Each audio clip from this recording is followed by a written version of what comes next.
You can start us off today. And we're live. What's going on Facebook, YouTube, and LinkedIn? Trevor Castleberry here, CEO of Castleberry Consulting, where I teach entrepreneurs how to think like engineers and help turn engineers into new entrepreneurs. I'm here with my beautiful wife, Coach Castleberry, and we'll be here to give you guys more tips from my upcoming book, For the Hustler Volume 3, How to Negotiate and Get More Than You Asked For. Today is quote number 6, but before we get into it, a word from Akosua. Yes. Hey, guys. Hey, everyone. My name is Akosua Castleberry. I am the founding CEO of Amakosua, which is a publishing firm. I am also a three-time author of Back to Kukren to Me, which is a collection of poems, Dear Nice Girl, which is an Amakosua motivational quote book, and Why Every Pregnant Woman Should Write a Book, which is an Amakosua product book. I'm excited today to talk about quote 6, you said, right? I'm excited to talk about Ma'am, quote 6. So let's get into it, babe. let's jump right in. Quote 6 is all about how to maximize leverage as an employee. So we'll discuss today what it's like, how to maximize your leverage for a new interview and also for the, after you actually get the job, how to maximize your leverage while you're there. So Mm-hmm. when it comes to maximizing leverage, you can refer back to uh, day number 1 where we went over the definition of leverage, which was the control of an asset or resource that is desired by multiple people, organizations, or entities because they believe that it's required for them to achieve their primary goal, Mm. right? So if Yes. we think about this as an employee, obviously, when you're going in for an interview, that's going to be a lot different than being an entrepreneur who owns a business. But in doing so, we know the number one thing that's going to help you out and give you leverage is being employed, right? If you walk into a job interview and you're not employed, we've all probably gotten that question. Hey, are you employed right now? When you say no, you best believe the other person understands that they have more leverage than they did before you said no. When you say yes, they understand that now you have the ability to walk away from the table if they don't give you what you're looking for because you already have a job. Mm. So that's number one. If you're going in for a job interview, be employed or at least tell them you're employed, right? But the best time to look for a new job is when you already have one, not after you lose it. Uh, the next piece, you should have other offers or interviews already lined up. Ideally, other offers, because obviously, if I come in for an interview and I tell you I already got a $95,000 offer from a competitor, not only are you now looking to see why the competitor already gave me an offer, but you're also thinking about how you have to give me a better offer than that competitor. Versus if I don't have any offers, then you can give me possibly my only offer. Mm. Um, if you don't have any offers on the table, you could use the same opportunity to let them know that you have other interviews coming up. One, so they can't hold your feet to the fire if they do give you an offer because you already told them you have other interviews lined up. And two, they know if they do give you an offer, it's going to have to be competitive because you now can get offers from other companies within a short time span. Mm. So it's all about creating competition for the employer, right? Right. Uh, Third is have a high authority network, meaning imagine you're somebody who, you're not employed right now and you don't have any offers or interviews lined up.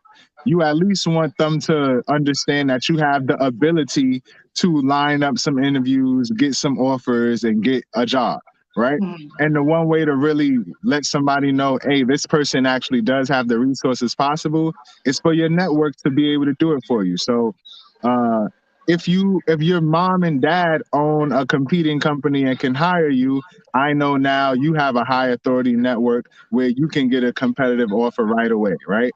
Same Yes. thing. If you're part of, if you're an engineer, maybe you're part of NSBE, the National Society of Black Engineers, or maybe you're part of the Design Build Institute of America, right? You Right. being a part of those kind of organizations will give you access to different mentors and resources and job opening that Yes. the company interviewing you for can't they have to acknowledge it and at least look at it as a possible competitor, so they have to give you a more competitive offer, or at least you'll have the leverage to ask for a more competitive offer. Mm. This also works if you're not part of a particular group or organization, but maybe you have a particular mentor that the company knows of, right?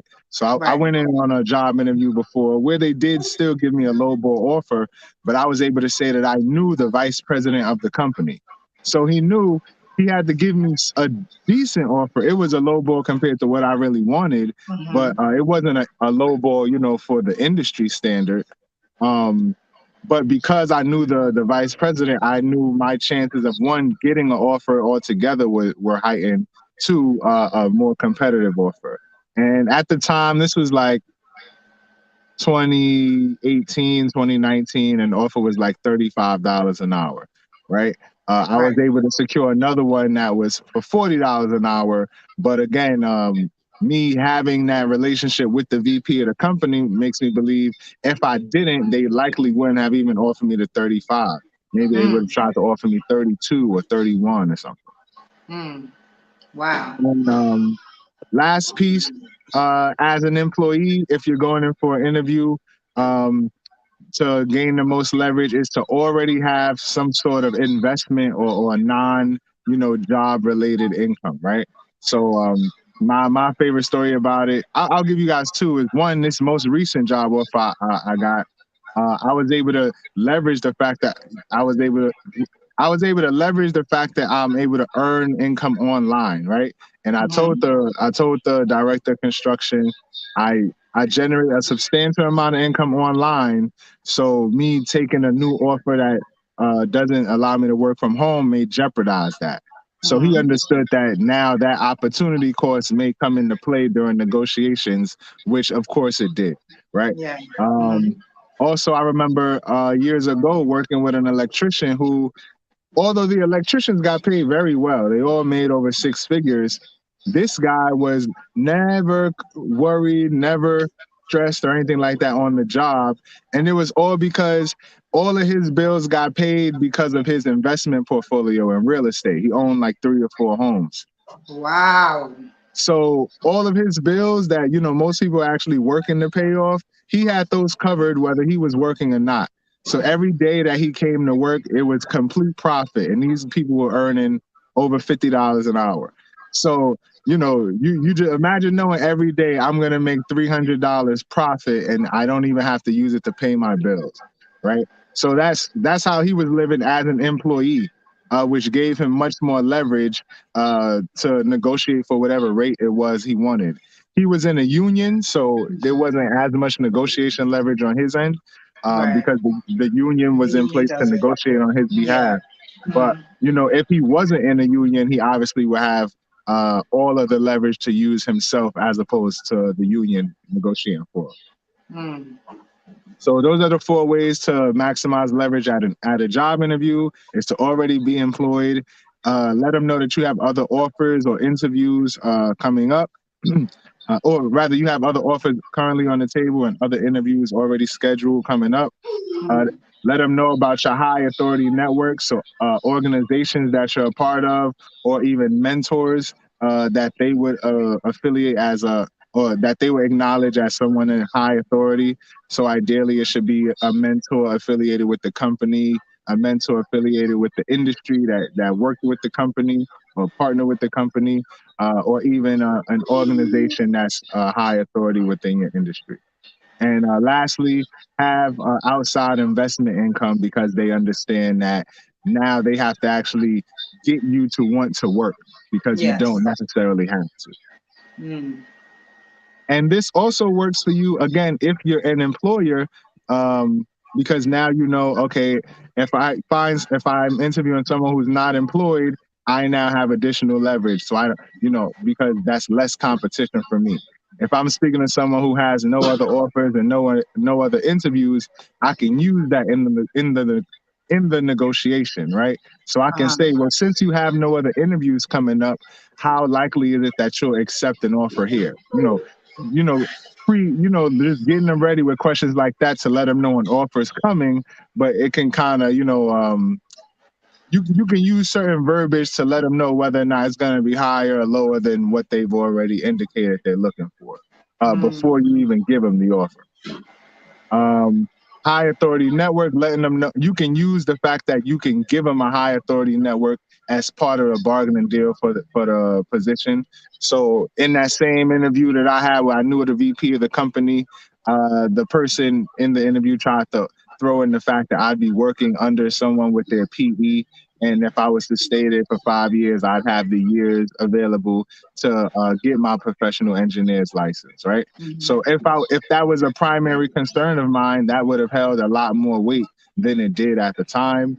Uh, and then lastly, investment income, things like your employer saying they'll match your 401k is another way for them to essentially give you investment income along with your compensation package.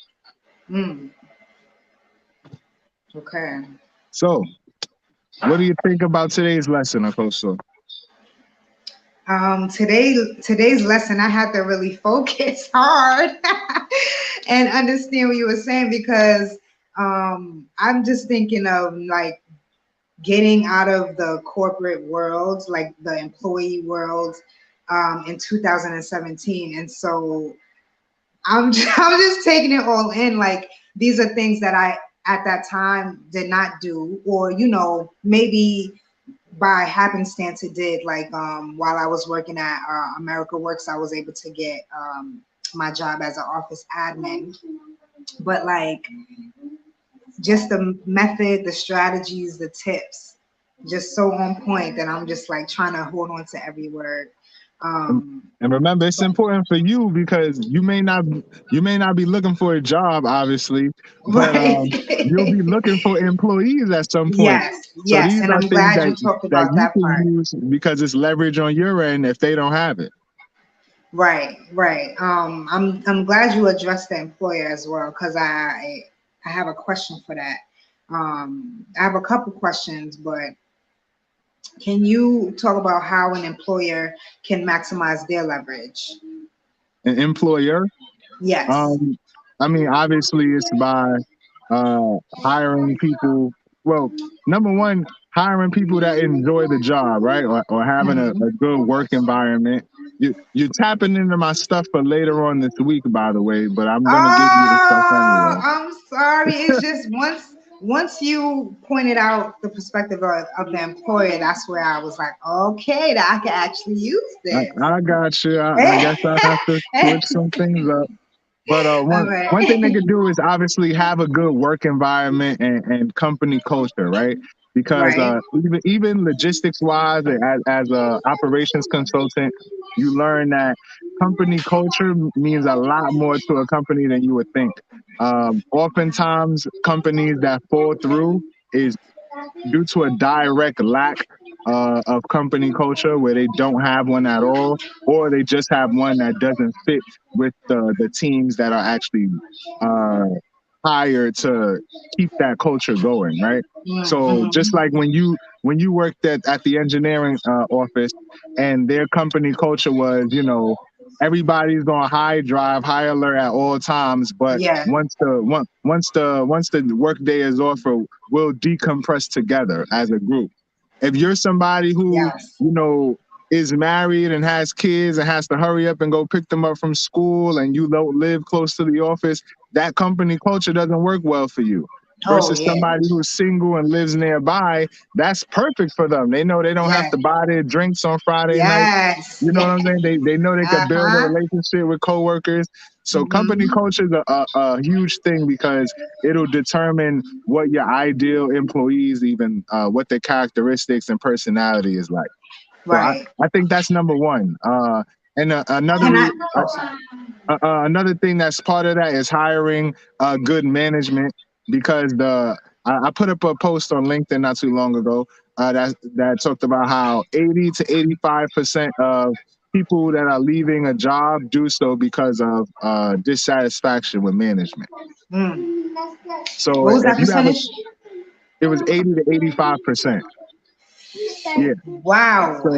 So literally, if you're if you have somebody leaving the job, you can almost guarantee that it's due to a fallout with a manager, Mm. I whether know they that's why willing I to tell left. you or not. That's why 85% of us left, including Oh myself. my God. Right? Yes. If Yes.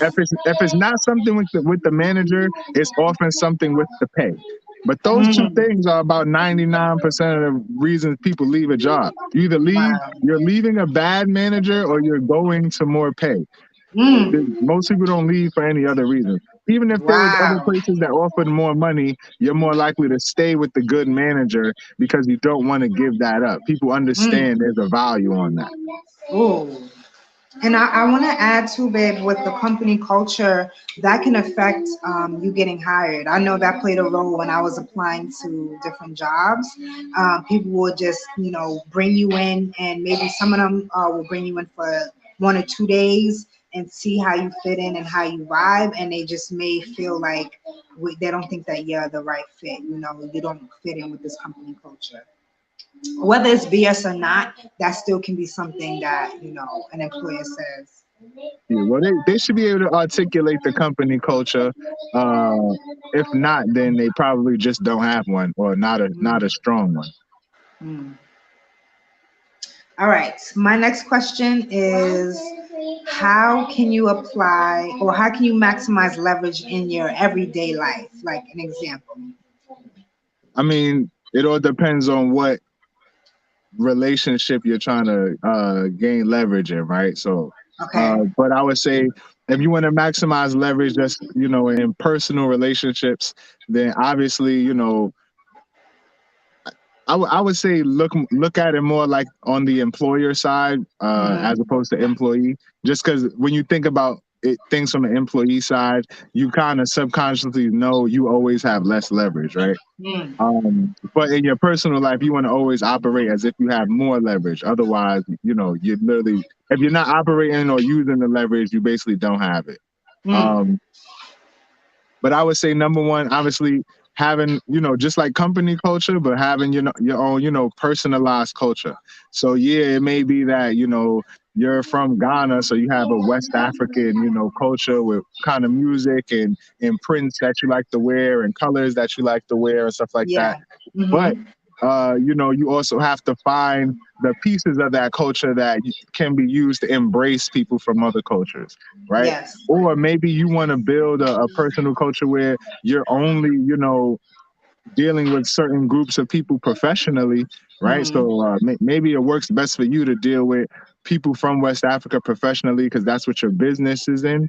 But in Mm-hmm. your day to day life, you have to find the pieces of your culture, whatever that is, that embraces new people. Because business and life is all about people and people coming Yes. together, whether you're in the same culture or not. But Absolutely. once you find those characteristics and elements that bring people in, people just want to be around you, right? Like, Right, right, right. Okay, cool. That reminds me of when I made sweet plantains for my residents at Allegheny. All yeah, right. food is always a good way to Food do is it. is a great way. So is music. Yes, But that's a good one too. I would say just think with your five senses. So if you want to maximize leverage, just think of a way for somebody to come across appealing to somebody on all five senses, right? So, you wanna be seen, right? Not just be attractive, but be seen, as productive and efficient Yes, and a leader. yes, You obviously I would say you should smell good, right? People like being around people that smell good. You yes, should, when it comes to sound, you should speak uh eloquently, right? Or as yes. eloquently as possible. Articulate. Your Right. words. But you don't want to over articulate to the point that you insult somebody who feels like they're not Uh-oh. Uh-oh. What just happened? What just happened? I don't know if Trev's phone just died. It's possible. It's possible. All right, I'm gonna give it one more minute and see if he tunes back in. But I'm gonna just tell y'all the next two questions that I was gonna ask Trev. All right, it's 102. All right, so I don't think he's coming back. So the next two questions I was gonna ask is what is his favorite part of the book writing process, and then I was gonna follow that up with what is his least favorite part about the book writing process. Mommy, you can't see your husband? I think his phone died, Maddie, because it just shut off. Oh. It says another phone shut off. I don't know. We're gonna find out later, okay? We're gonna find out. All right, so let me close it out. All right, guys. Wait, Maddie, relax. Get down.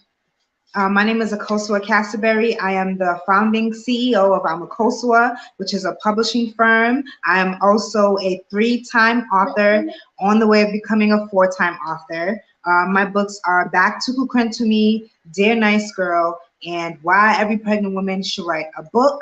And I'm currently working on a Dear Nice Girl urban fiction series. It's just a lot of groundwork that I have to do before I can get back to writing. But you guys will be seeing us tomorrow, and I hope you all enjoy the rest of your day. Peace.